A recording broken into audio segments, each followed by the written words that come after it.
쌤은 이제 이 1번 같은 문제가 언제 나와도 이상하지 않다라고 생각을 하거든. 나온다고 치면 몇 번에 나올 거 아니야. 만약에 객관식이면 한 12번? 주관식이면 20번? 이런 데 나올 수 있다고 봐. 근데 얘를 풀 때 좀 푸는 방법을 알아서 한 2분 안에는 처리하고 넘어가야 돼. 딱 보자마자 일단 그걸 이용해서 식을 정리해야 되겠구나라는 생각이 좀 세게 들어야 된다는 거야. 그래도 이 삼각함수 관련해서 다행인 거 먼저 말을 하면 보통 시험에 한 3문제 정도 출제되거든? 뭐뭐뭐 나오냐 하면은 정의 관련한 거 하나 나오고 작년 수능 기준으로는 희한하게 도형이 2개가 나왔어. 근데 내가 개인적으로 생각했을 때는 원래 이상적인 방향은 정의 하나랑 그래프 하나랑 도형 하나가 맞거든? 근데 일단 도형 관련해서는 보통 항상 14번에 좀 출제가 되고 그 다음에 정의 관련해서는 5번? 막 이런 데 나와. 그러니까 쉽게 좀 한 문제가 나오고 그리고 또 그래프 관련해서는 이게 몇 번에 나올지 모르는데 좀 예상이 있거든? 그러니까 뭐냐면은 기존에 나왔던 그래프들은 이게 13번? 12번? 이렇게 좀 쉬운 난이도로 아무튼 출제가 돼서 4점 초반대 이렇게 출제가 됐는데 한간에 이제 예측을 하는 사람들의 얘기를 들어보면 작년 6월 9월 수능에 사실 지수로그가 나올지는 아무도 몰랐단 말이야. 그냥 나온 거거든? 그러니까 올해도 6월 9월 수능에 삼각함수가 22번에 나올 수도 있지 않냐 라는 예측이 있어요. 모르겠는데 중요한 건 나는 이렇게 생각해. 도형은 원래 시험장에서 보이면 쉬운 거고 안 보이면 어려운 거야. 얘는 그냥 나는 어렵다 이렇게 생각하는 게 기본적으로 좀 맞다라는 부분이고 얘네 둘은 이 물음표까지도 사실 시험에 나온다고 치면 솔직히 나는 별로 어렵지 않게 나올 거라고 봐. 왜냐면 이게 수학 1에서 삼각함수는 우리가 특수각에 대해서만 학습을 하지 많은 내용을 배우지 않아요. 그러니까 여러분들이 큰 부담을 가질 필요는 없지 않을까. 그리고 이 교재 안에 있는 수준을 다 학습을 하면 그 정도 난이도는 다 극복이 될 거라고 봐. 그러니까 너 걸로 잘 만들려고 제발 노력을 해. 너 걸로 만들려고. 그럼 충분히 될 거야. 제일 먼저 일단 나랑 뭐부터 얘기를 할 거냐면 정의부터 얘기를 할 거고 정의와 관련된 문제 일부를 좀 학습을 한번 해볼 거예요. 일단 정의는 어렵지 않아. 그냥 기본적인 리만 인다고 생각하면 되는데 우리가 사인 세타라든가 코사인 세타라든가 탄젠트 세타라는 애가 있어. 그럼 얘네들의 정의를 다 어디서 하냐면 원에서 한단 말이지. 그래서 어떤 원이 있는데 이 원의 반지름을 내가 그냥 R 정도다 이렇게 한번 얘기를 하고 요 위에 어떤 점 x, y가 있는데 얘랑 원점이랑 연결하고 x축이랑 이루는 각을 세타라고 하자. 그럼 사인 세타의 정의가 뭐야? r분의 y, 코사인 세타는 r분의 x, 탄젠트 세타는 x분의 y. 그치? 이 정의들 일단 알아야 돼. 왜 이 정의를 알아야 되냐면 우리가 사인과 관련된 문제를 풀 때 코사인 관련된 탄젠트와 관련된 문제를 풀 때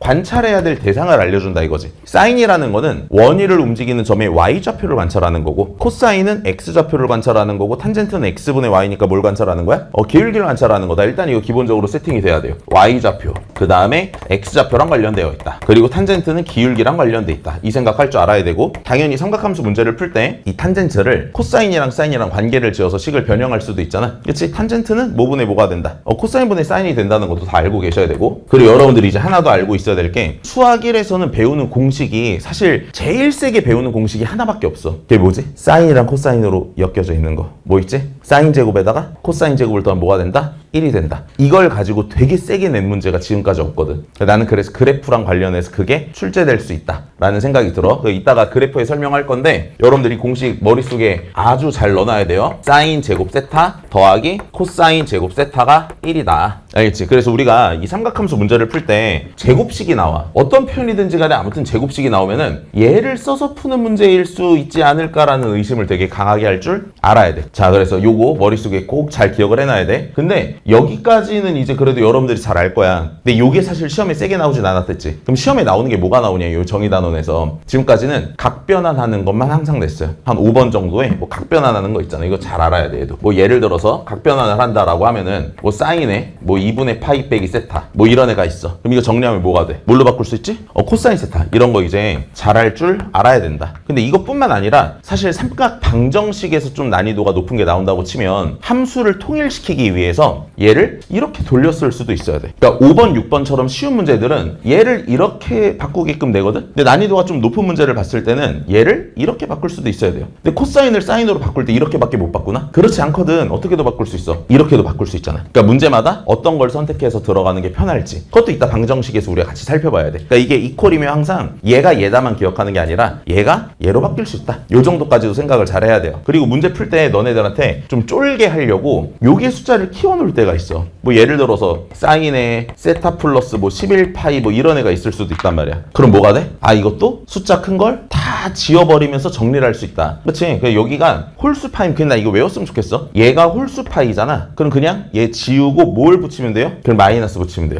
뒤에 홀수파이가 들어가면 그냥 지워버리고 뭘 붙이면 돼? 마이너스 붙이면 된다. 근데 뭐 여기서 내가 이걸 할 말인가 싶긴 한데 얘가 만약에 짝수파이야. 그럼 어떻게 돼? 그냥 지워버리면 돼요. 왜? 주기가 2파이니까. 그러니까 우리한테 문제를 딱 풀게 하는데 일부러 쫄게 하려고 막 사인 정수파이 더하기 어쩌고 막 이런 식의 표현이 나올 때가 있어. 그럼 그 정수파이 뭐 할 수 있다? 날려버릴 수 있다? 이런 생각까지 좀 이 정의 파트에서 가지고 있으면 좋을 것 같아. 오케이, 자, 그래서 일단 여기까지가 기본적인 정의인데 정의와 관련해서 그리고 아주 기본적인 그래프와 관련된 문제를 일단 몇 개 좀 풀어볼 거야, 같이. 1번 문제부터 바로 한번 보자. 1번 문제부터.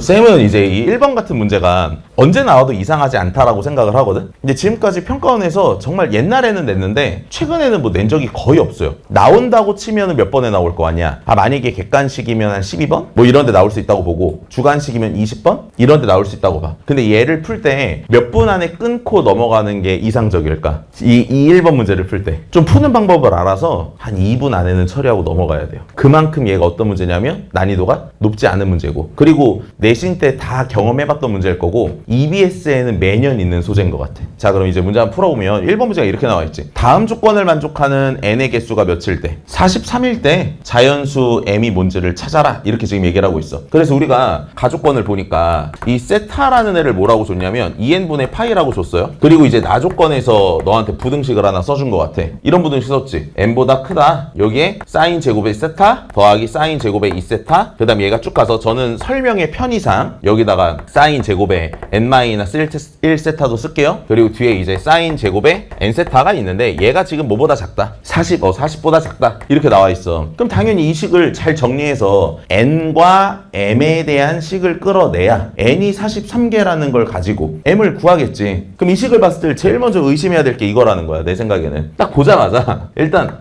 왜 제곱이지? 이게 생각이 나야 돼. 왜 제곱이지가 보이면서 내가 알고 있는 제곱식은 뭐밖에 없어? 사인 제곱 더하기 코사인 제곱이 1인 거밖에 없기 때문에 그걸 이용해서 식을 정리해야 되겠구나라는 생각이 좀 세게 들어야 된다는 거야. 그럼 여기서 일단 제일 처리하기 쉬운 애가 누군가? 얘는 세타 n 값 뭔지 모르는데 이런 걸 계산할 수 있어? 이걸 계산할 수가 없어요. 근데 이 식을 잘 들여다보니까 누가 보이냐? 여기에 있는 n세타라는 애는 실제로 여기다 n을 곱하면 2분의 파이가 나와. 그러니까 여러분들이 아마 제일 먼저 얘는 1인의 이 정도는 그냥 쉽게 썼을 거라고 생각을 해. 자, 그러면 아까 말했지만 사인 제곱은 코사인 제곱이랑 더해져야 1이라 그랬어. 얘를 정리할 때는 두 개가 묶여야 계산이 된다는 거야, 지금. 근데 상식적으로 생각해보면 이렇게 둘이 묶일 것 같아? 아닐 것 같지? 그러니까 느낌상 어때? 얘랑 누가 묶일 것 같아? 뭔가 얘랑 묶일 것 같지 않아? 그래서 이 식을 내가 먼저 좀 정리를 해볼게. 얘를 정리를 해보면 얘는 이렇게 바뀌나? 각을 좀 풀어쓸게요. 사인 제곱에 n세타 마이너스 세타. 근데 n세타가 뭐야? 2분의 파이잖아. 요거 마이너스 세타 이렇게 된다는 거지. 그럼 이제 각변환을 하게 되면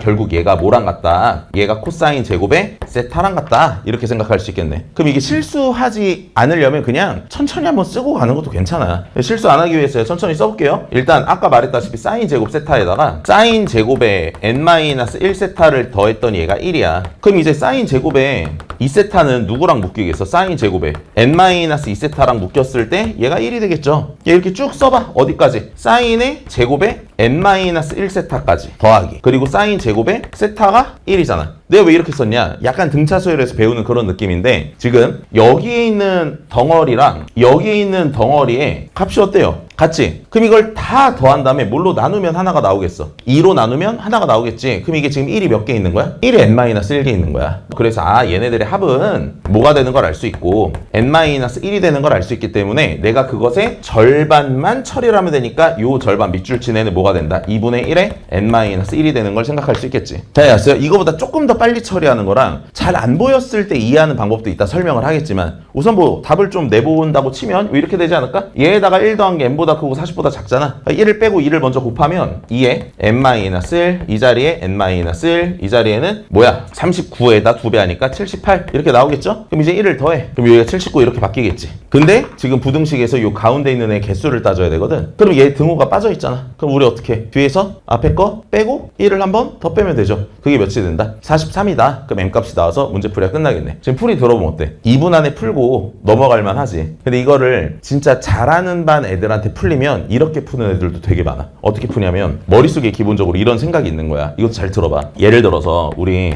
1에다가 3에다가 5에다가 7에다가 9를 더하자 이렇게 했어. 여러분들 이거 어떻게 계산해? 1에다가 3을 더하고 3에다가 5를 더 그렇게? 아니지. 가운데 있는 5가 몇 개 있다? 5개 있다. 이렇게 생각을 하죠. 그러니까 이게 각각의 숫자는 1, 3, 5, 7, 9라 다르긴 하지만 합을 구하는 관점에서는 얘를 5로 간주해도 얘를 5로 간주해도 얘를 5로 간주해도 얘를 5로 간주해도 상관이 없다는 거야. 그럼 이걸 다 더하는 입장에서는 합을 합만 볼 땐 얘네들을 더해서 1이면 이거 하나를 뭐라고 취급해도 상관없어요. 2분의 1로 취급해도 상관이 없다는 거야. 지금 총 합을 구할 때 얘 2분의 1로 간주해 그냥 얘 2분의 1로 간주해 이래도 상관이 없다는 거야. 이해했어요? 자 그러면 결국 2분의 1이 몇 개 있다고 보는 거야? 2분의 1에 n-1개 있다 해서 뭐 이런 센스가 있으면 아 얘가 2분의 1에다가 n-1을 그냥 구한 건데 곱한 건데 하고 이것까지 그냥 바로 간다는 거지. 그럼 문제 풀 때 당연히 시간이 엄청 단축이 되겠죠. 그러니까 저런 식의 합을 처리할 때는 이런 애를 제로 간주할 수 있다. 우리가 약간 등차수열에서 다루는 그런 생각까지 적용시키면 좀 더 계산이 수월할 거라고 봐. 자, 그 생각을 좀 해주셨으면 좋겠고 박사님 저는 아무튼 시험 문제를 보는데 이게 안 보였어요. 아니 보여야 돼. 이게 안 보여서 다른 방법을 솔직히 이렇게 알려주고 싶지가 않아. 그냥 저게 돼야 돼. 근데 이게 삼각함수 정의 단원이니까 원이랑 관계지어서를 한 번만 설명을 할게. 알겠지? 뭐 설명을 해보면 뭐 이런 얘기야 지금. 이렇게 얘 각을 보면 이 각이 어떻게 보여요 여러분들? 이 각이? 이거 어떻게 보여? 그냥 2n분의 파이 이렇게 보여? 이렇게 안 보이나 혹시? 얘가? 2분의 파이 곱하기 n분의 1 이렇게 안 보여? 안 보여? 그럼 좀 보려고 해봐. 그러니까 2분의 파이라는 90도가 있어. 그걸 몇 등분한 거야? 걔를 n등분해서 차곡차곡 뭐 했다? 쌓아 올렸다. 이렇게 생각을 하는 거예요 지금. 자 그러면 여러분들이 원을 그린다고 치면 어떤 원만 그리면 되겠어? 4분원만 그리면 되겠지. 90도를 등분 쳐놓은 거니까. 그럼 얘를 4분원만 내가 그림으로 그린다고 치면 뭐 이렇게 이제 그림을 그릴 수 있을 거고 얘를 n등분 쳤으니까 맨 처음에 나와 있는 이렇게 끊었을 때 얘가 세타야. 그럼 얘가 세타면 결국 요것의 제곱이 사인 제곱 세타라는 거죠. 사인이 y 값이니까. 맞지? 자 그럼 이게 쭉 가서 n-1 세타라는 거는 90도만큼 가서 세타만큼 뺐다는 얘기잖아. 그럼 이 점의 y좌표를 보는 거니까 수선의 발을 내렸을 때 요 길이를 보는 거거든. 근데 지금 이 길이랑 이 길이가 둘이 합동이니까 어때? 같잖아. 그럼 결국 얘 제곱에다가 얘 제곱을 했더니 뭐가 된다? 이게 1이 됐다. 이렇게 생각할 수 있겠죠. 그러니까 내가 떠오르지 않았으면 저런 그림을 그려서라도 이해를 하려고 노력을 했었어야 된다는 거야. 알겠죠? 오케이. 자 그래서 요 정도로 1번 문제 혹시나 20번 같은 데 나오면 잘 처리하길 바란다.